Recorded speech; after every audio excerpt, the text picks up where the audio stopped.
I heard that Mr. Hills was going to be here, and I went, no freaking way. So he'll never meet with me. So I thought I'll Oh, come in under stop. Scott and Ginger. Stop. What's up, It's like guys? they'll be my camouflage. I was hoping to get away from this guy. I'm going through my CE right now with knowledge group. And it's like I'm like, man, where's this guy coming from? Everywhere. Can't get away from me, man. Hello, and welcome to another episode of Mortgage Influencers, where we bring you professionals who share insight into the latest trends, tips, industry technology, and services to help you be a mortgage influencer in your mortgage business.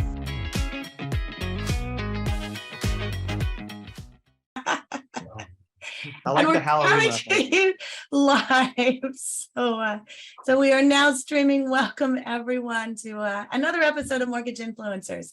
This is Ginger Bell, and yes, my voice does sound like this. I have the last live event I was at with Carl White. We were in Fort Lauderdale, and Carl made me talk so much. I just I lost my voice. I can never get too much Ginger. I'm just saying. That's my line. You found the edge, though. Right up to the edge. It's a Demi Moore voice is what it is. I'm going to claim that. Oh, I like that. Yeah. So Carl, so nice to see you here today. I love seeing you live. We're glad to have you on. And of course, Scott, Frank sent me a message, Ryan, and he said he's sorry. He has something else he's at today. I guess, Carl, you put him on in charge of something that he needed to be on today. And so he said he's sorry. He's going to miss you, Ryan. Miss my buddy. Yeah. So I think that's code word for he had to go see his probation officer. That's right. That's it. So we have a very special friend of mine who I've known for a long time, and who I consider, and Frank would challenge me on this because we always call, Frank the godfather of video in our industry. But Ryan, I mean, you honestly are probably that second Godmother right behind him. Yeah. You're the step godfather or something like that. And so I'm gonna let you introduce yourself, but I'm gonna tell you. Ryan is from my part of the country. We're in the Pacific Northwest. He's up in Washington, Seattle.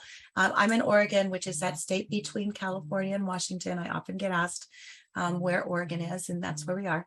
And so, Ryan, I remember when you first started doing video, and honestly, nobody else was doing it. And you started this, and I think you started on YouTube, and you were doing a great job interviewing. And I'm like, what the heck is he doing? And it's like, and so, just following you and that was probably maybe 12, maybe 14 years ago. Yeah. It's been a Yeah, while. a long time ago. A long time ago. And I had brown hair and not gray, although you can see it if our settings are off today, guys. I apologize. We're the video guys known for quality, and No, we're super dark you're right adding now. that mistake. It looks very much like a Halloween-esque kind of a thing. So Yeah, That's what you could have said. You said, "Hey, we're preparation for Halloween, so this is what we." Well, Ryan, you stand out. I can tell you that. I look so like maybe- a floating head today. And so, hey, this is real live TV, and sometimes things don't go off perfectly. So here we are with super dark Ryan. So we'll kind of let you get into that. But before we do that, I really want the opportunity to have you introduce yourself, and just kind of tell your story. What made you get started with video, and kind of that journey as far as where you're at today. And by the way, we will, just so you know, we will stop you at any point and ask that next question. Sure. So just to let you know, and then of course, if you guys have questions. I got a couple too. Just all kidding aside, I got a couple too. So Yeah. just whenever it's okay to ask them. That's just yeah. We have no time for it's okay. And if you Okay. guys do have questions, type them into the Q&A. We are live on our Facebook group, so type them in there. And we are recording, so it'll go onto our Facebook group and onto our podcast and our YouTube and all those kind of things. So with that, the number one question is like, what the heck were you thinking when you said, I'm going to record a video? Yeah, seriously. Necessity is the mother of invention, and it was after the Great Recession, and I was a pretty young LO that had never been taught the business the right way, so I was just churning refis. Didn't even know how to spell realtor or say it or work with them. And so when that Great Recession hit, I was like, oh frick, what am I going to do now? and I loved the business. I knew I wanted to stay in it, but I had to, reinvent myself or invent myself, quite frankly, not even reinvent. And I didn't have a great leader at the time to really show me that. I had to figure it out on my own. And so, Frank and Brian are friends of mine and are an important part of our story at the RE Source. They were doing Think Big, Work Small. And I'm so old that our first shows were housed on their servers. Oh, wow. I versus didn't know YouTube. that. Yeah, not a lot of people know that if they leverage their servers, but a lot of our shows that we don't have are housed there. And it was just going, okay, the market shifted. I remember staring at a stack of loans on my desk that were loans and quite a bit of revenue at the time, but those companies closed down. So it went from, I don't know, 30, 40 grand of revenue, all in those manila folders stacked up to $0, like overnight. Like no transbox for you, baby. No transbox. Yeah, those files weren't going anywhere because those companies that I was sending those loans to had closed. So I was left going, I've got to figure this out. And, was watching Think Big, Work Small at the time. And I just thought to myself, man, I can meet with like 3 realtors a day for breakfast, lunch, and dinner. Or I could try to meet with 1,000 if I do a video that, has a good enough message that connects with people. So that was the original goal of the show. Is like, can I and my partner at the time, who's here still today, Ryan Christensen, can we produce a show that people would find valuable, connect with, listen to, and then hopefully put me in touch with realtors so I can stay in the business. Right. And those first shows were awful. I didn't know how to write. RC was learning how to edit. Like they weren't great. You can still find some of them. But, with any strategy, and Carl's talked about this, ton of respect for Carl. I was just talking about you in Utah, Carl, yesterday when I was speaking. Any strategy is all about consistency. And Carl's taught us that too over the years. And so we just stayed consistent. And they sucked. And some shows still suck. I'll own that. But we just stayed it so for 14 years, we haven't really missed a Monday. We come out once a week. I didn't have the ability or strategy to do what Frank and Brian did, which was every single day. We just said, hey, our thing is we're going to come out, we're going to lead with quality and content, and we're just going to come out every Monday. And to this day, we still shoot on Fridays. We edit Friday, we release Monday. The cool, long story short, is the strategy started working. And I immediately connected with a high-level realtor that honestly kept me in the business right away. Then I connected with 2, and then 3, and then 4. And then the strange kind of right turn was, and RC was smart enough to actually teach me what analytics were and show me what they meant. We could see like there's loan officers watching us. Why are loan officers? Like that wasn't the target audience. Oh my God, and they're in Oregon, and then they're in California as the months go on. Like, oh my God, now we're on the East Coast. Like, why are we getting watched on the East Coast? I'm in Puyallup, Washington. Frank and Brian are in Vacaville, California, Cowtown, California. We're in Cowtown, Washington. So why are people in, the East Coast watching?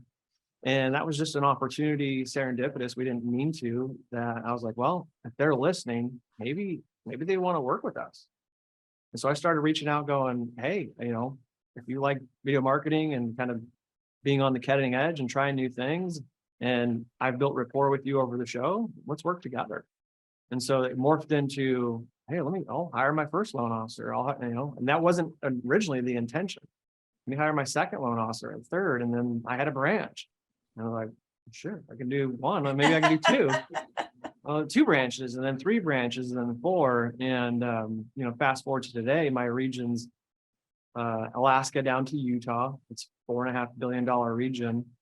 It's a big job. And if you said, hey, if you could pick one thing that helped you go from barely surviving to running a big region, which is number 1 at Movement, I'm proud of that. What would it be? And it's hard work, obviously, but leveraging video and social media helped me connect with realtors, and then now loan officers and leaders in the industry, and connect me with amazing people like yourselves, Savage, Barry Feeb, Renee, like all the people. That's all because I just started to lean into video marketing and leverage social media. And that's my one thing that took me from surviving to, being a regional today. And it's still a strategy I believe in. Obviously, we still come out every Monday. And I believe that'll continue to take us to new heights. So that's kind of the short version of that story. I got a question. This would be a good segue to a question I have, if it's okay. Yeah. How do I go from videos to loans? Like, how do I how do I turn my video views into applications? This is the real good meat and potatoes, because most people, this is where most people make the mistake with video. Yeah. They shoot a video, they release it. Where? Who did you release it to? Did you have any ROI on it, which is the root of your question, which I love?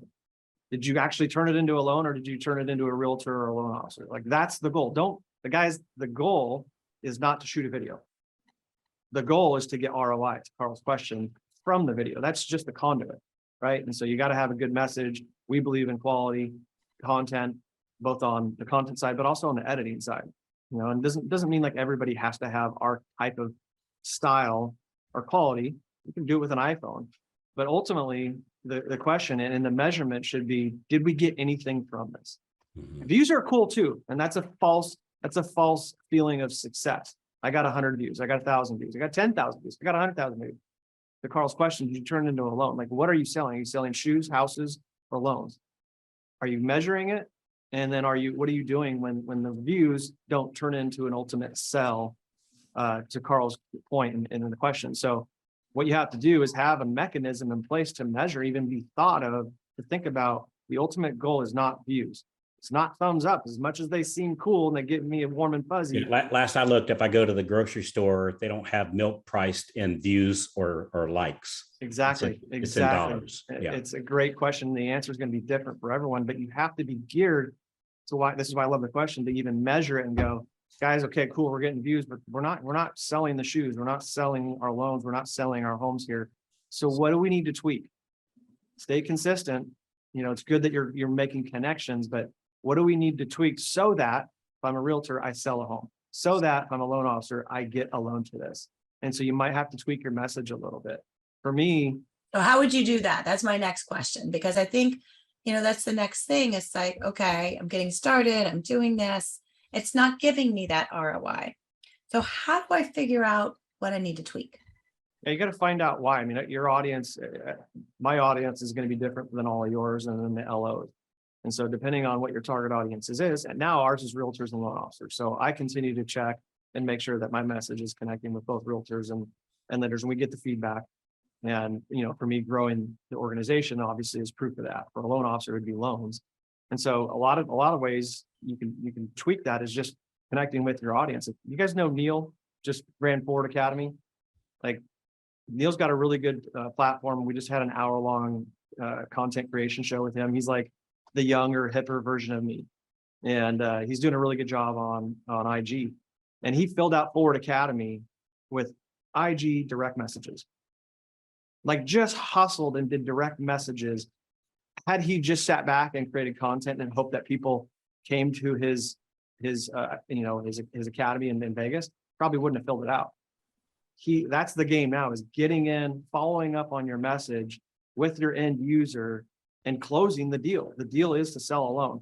For Neil at the Forward Academy, his was to fill out that whole conference. He did so with a one-on-one message through Instagram.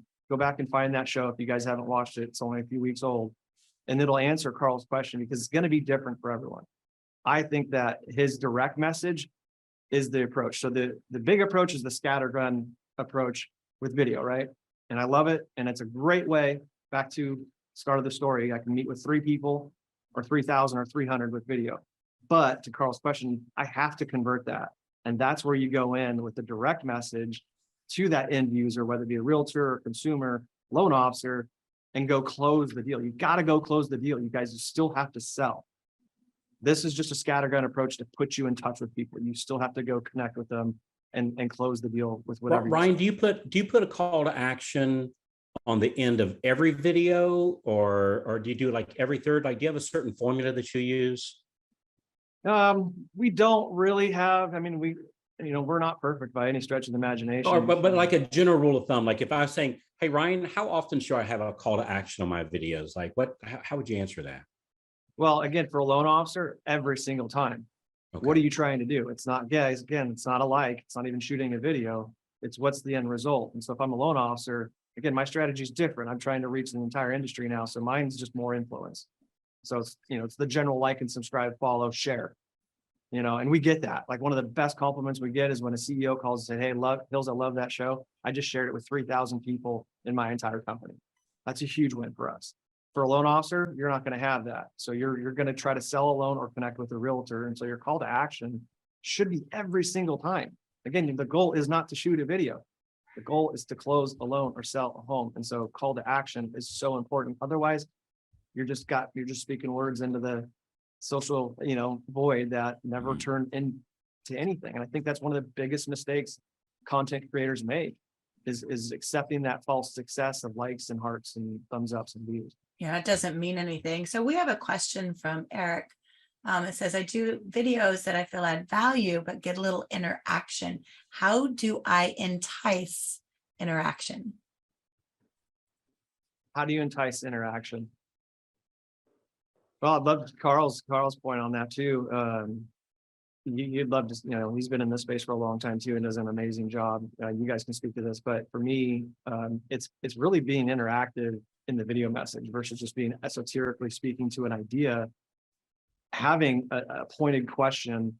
And a lot of times you can do this like, hey, here's what I'm thinking about this strategy. What do you guys think? Let me know in the comment section below. Invite that conversation to happen below in the comment section. And if your message is so airy and so, just kind of out there, there's no reason for them to interact. So give them a reason to interact. It can be maybe even a point that's sometimes a lot of our shows are, here's what's happening this week. And here's what Housing Wire said, or another influencer said, I disagree. And here's why. Guess what? We have a debate. We have a discussion now. I don't do it in a disrespectful way. I do it in a way to the question's point, like to get some interaction. Like even if we're just debating a concept or a strategy, guess what? Now we're interacting and ultimately developing a relationship that will then what? Hopefully yield results. Back to Carl's question. So I don't know, anything to add to that, guys? I know you guys have been in this space for a long time as well. I'm much more shallow than you. I bribe them. Yeah. I do. I bribe them. Like the single best video I've ever done for real estate agents is I go around somewhere in my area that everybody knows, like the water tower that says Dunedin on it, right? And I shoot a silly little video. If you can tell me where I'm at, I'll give you 2 movie passes, to the local theater. And had all these realtors, silly, the water tower's behind you. Oh, duh. Well, come to my office and pick up your tickets. And they would come by the office and pick up the tickets. And now I've got my coffee meeting with them. And, my company said it was RESPA compliant because I was giving it to every agent that showed up, not just the ones that were referred, so that wouldn't be cool.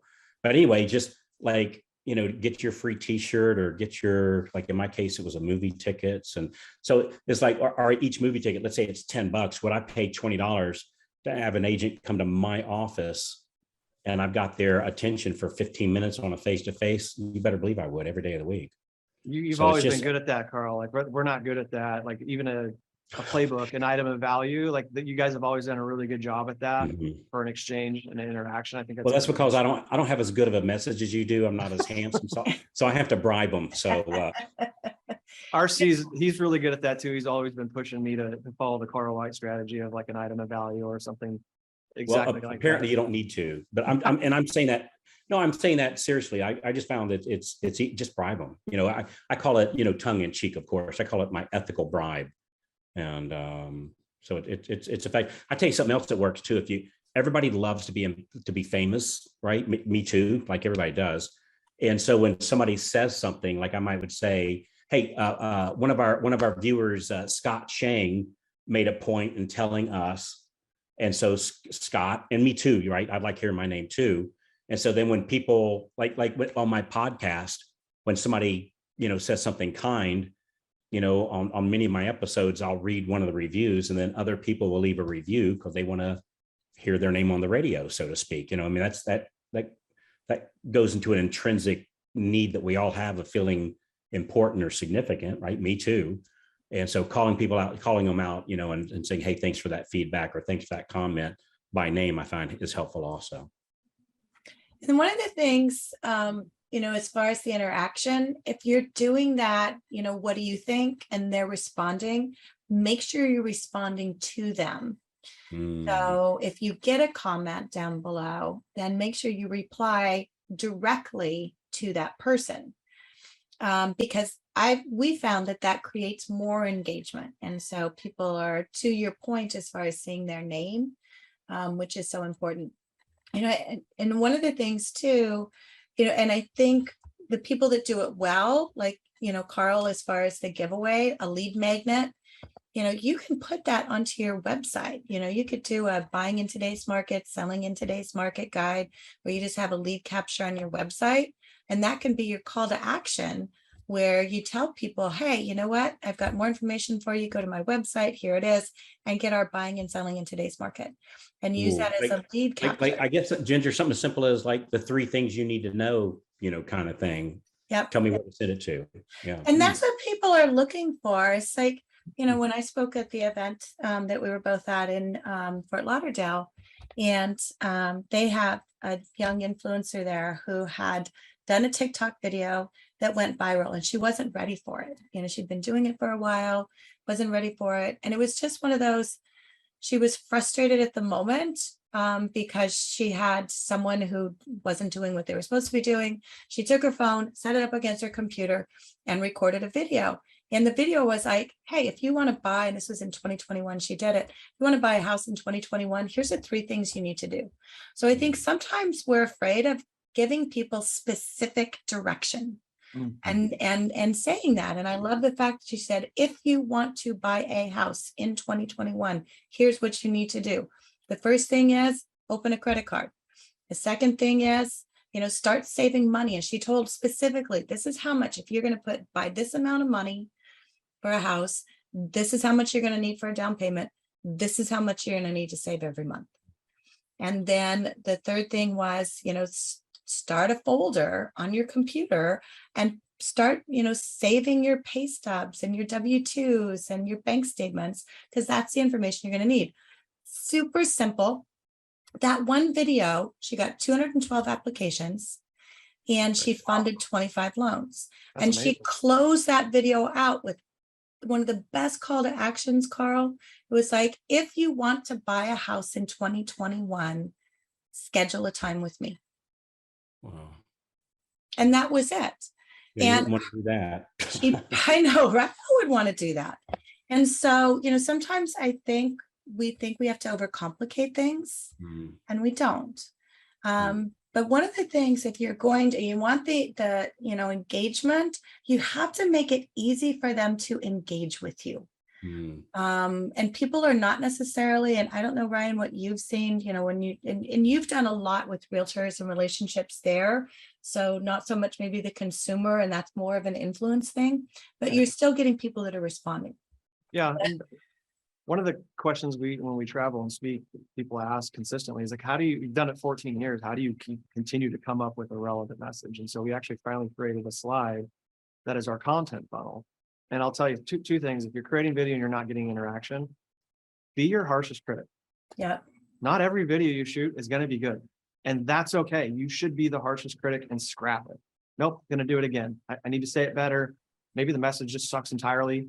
Like, do that, guys. It's okay. And eventually you'll get better. But I just see too many people just blah, and like whatever they come up with, they post, and they're like, I'm not getting any interaction. Well, how much effort did you really put into it? Right. Did you critique it in a way that you're like, I'm proud of this. I think it will connect with people. So first do that.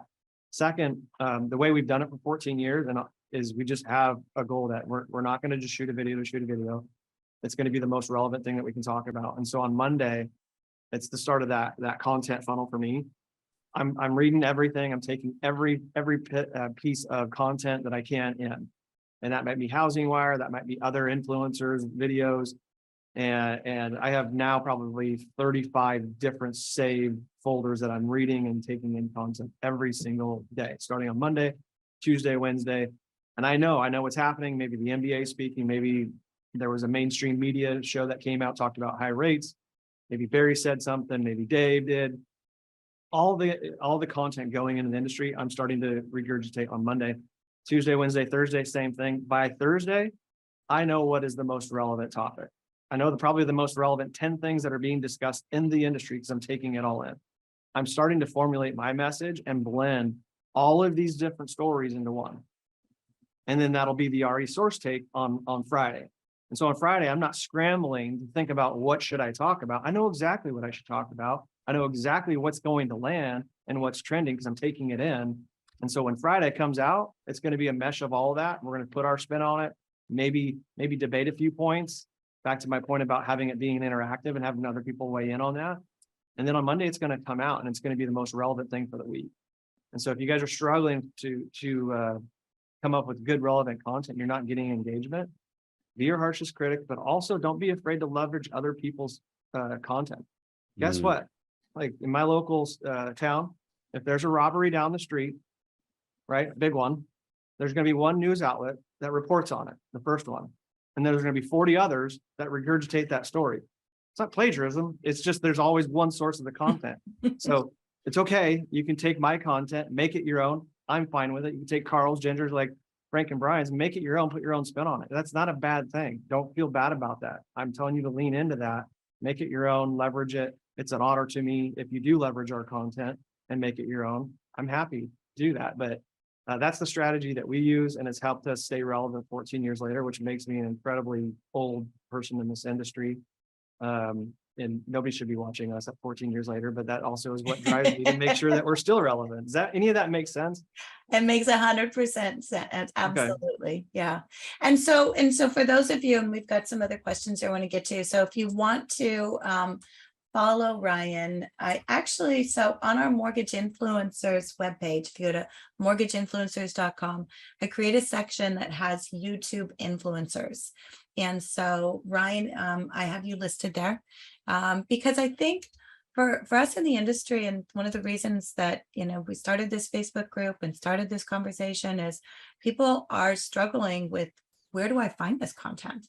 And so I created this. It's like, okay, go here, look at these people, follow what they're doing, those kind of things. So we have a section for social media, a section for YouTube, and then a section for podcasts.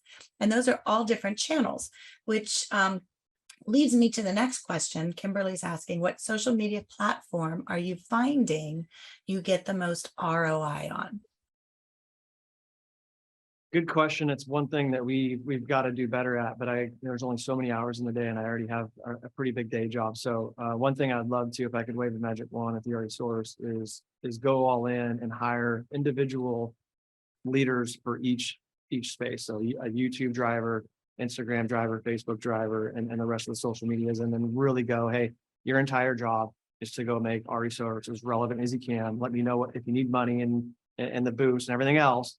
Whatever we need to do to figure out the algorithm, I would love to blow that up and have a leader for each person. It's almost like a regional at a mortgage company, like that. That regional's job is to go take whatever organization that they work for and go blow it up in Washington State or California, right? Oregon.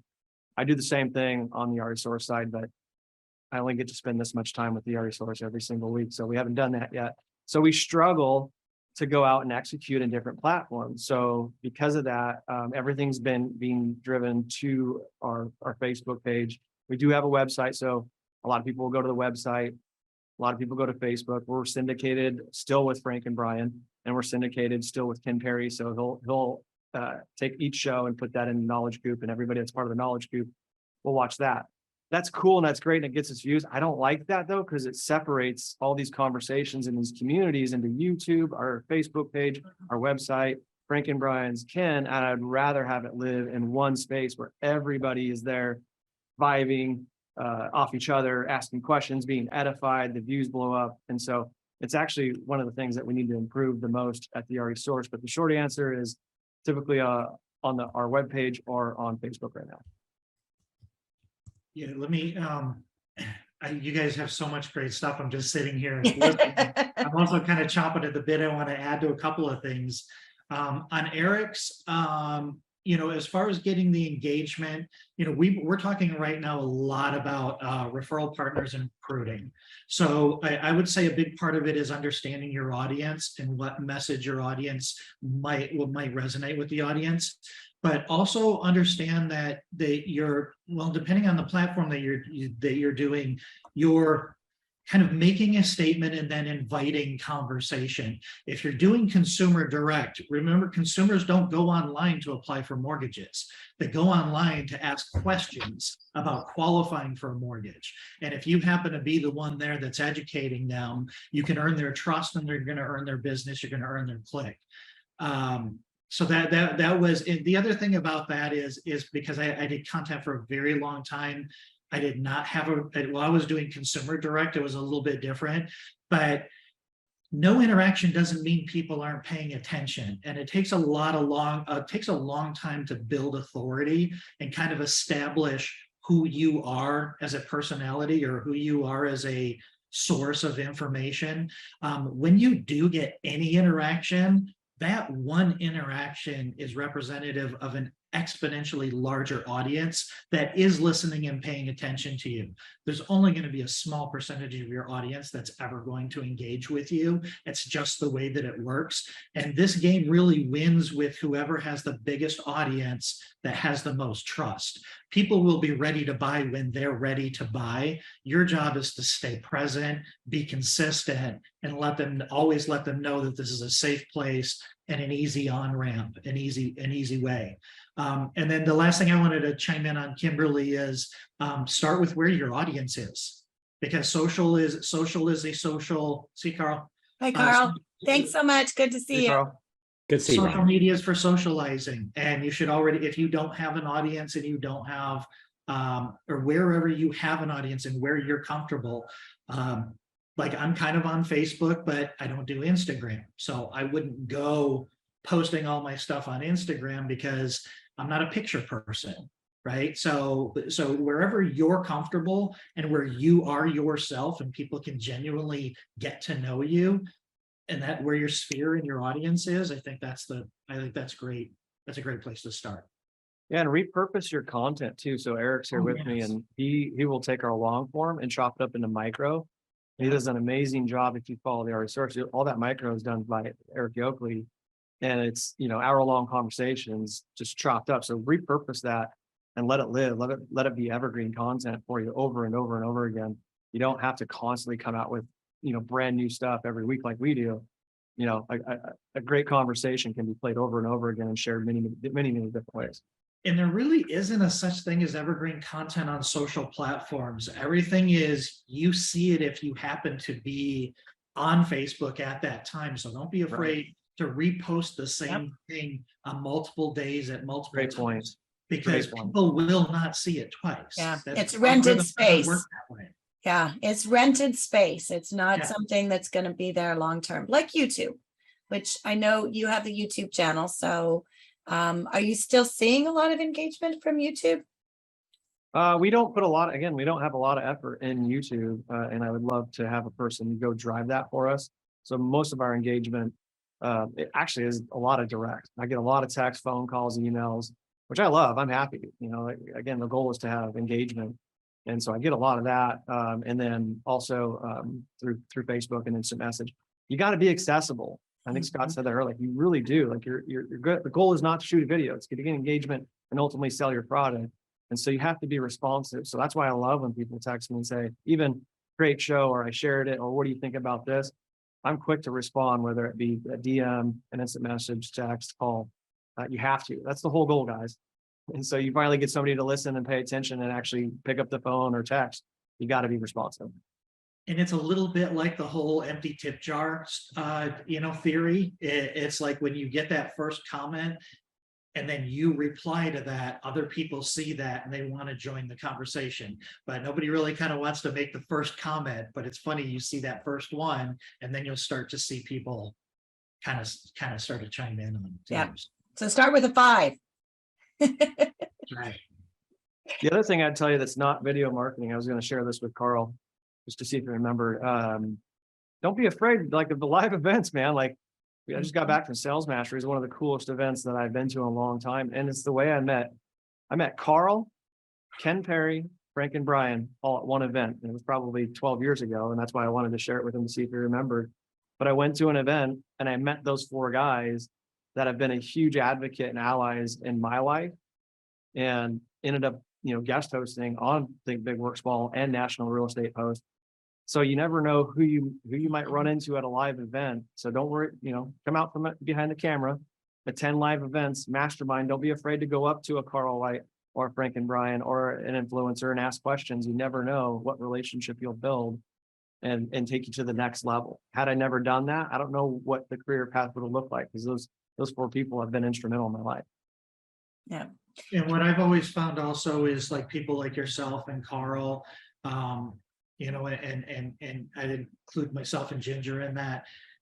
We're just people like everybody else. We just happen to get laser focused on one thing and get good at it. I love sharing as much as I can with anybody. It's like, I love when people come up and ask questions, because, you're like, this stuff isn't easy. And if you have something that we can share, we can give back to the community and help them, it really helps all of us, because at the end of the day, we're out there trying to grow the business, and we're trying to get good information in front of people.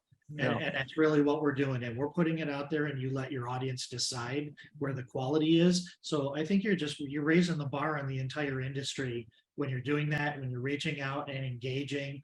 And don't put people like Carl and Ryan on pedestals. They're normal guys. Walk up to them and say, hey man, I've been following you for 10 years, and you're going to get a great conversation out of them. We're passionate about it. Like, we love talking about this stuff. It. Almost can't get us to shut up about it.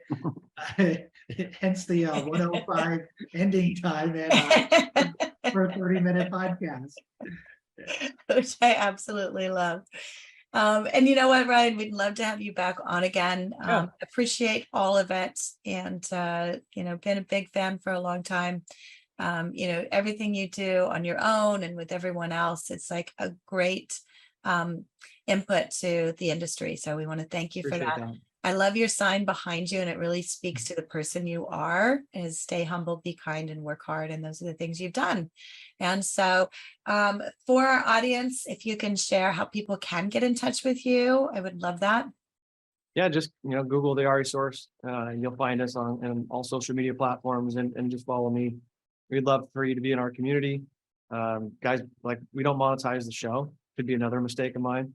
You're not going to see an advertiser or anything sold to you. It's not branded, anything but RE Source. So you can share it with your realtor partners, your LOs, your leaders, and not have to fear a different brand coming in there. So it truly is, hey, I want to help the industry however I can. And we'd love for you to be a part of our community and add to it, and be, part of the conversations every week. I love it. Thank you so much. And so thank you for all of you who are watching this. And we appreciate everything you're doing. Ryan, thanks for attending. Scott, always thanks for being my co-pilot here. Thank you. So next week, our guest will be Josh Pitts, who, same kind of story, started out, made the commitment to do one video every day. And I had an opportunity talking at an event. I was speaking at the Housing Wire event on marketing, and Josh was there, and I met with him. And that's the whole thing. It's like, that's how it happens. And so, in relation to everything you've been talking about, that's it. So Ryan, again, thank you so much. Thanks, guys. We look forward to seeing you guys next week. Talk to you soon. See you later. Okay, bye. Bye.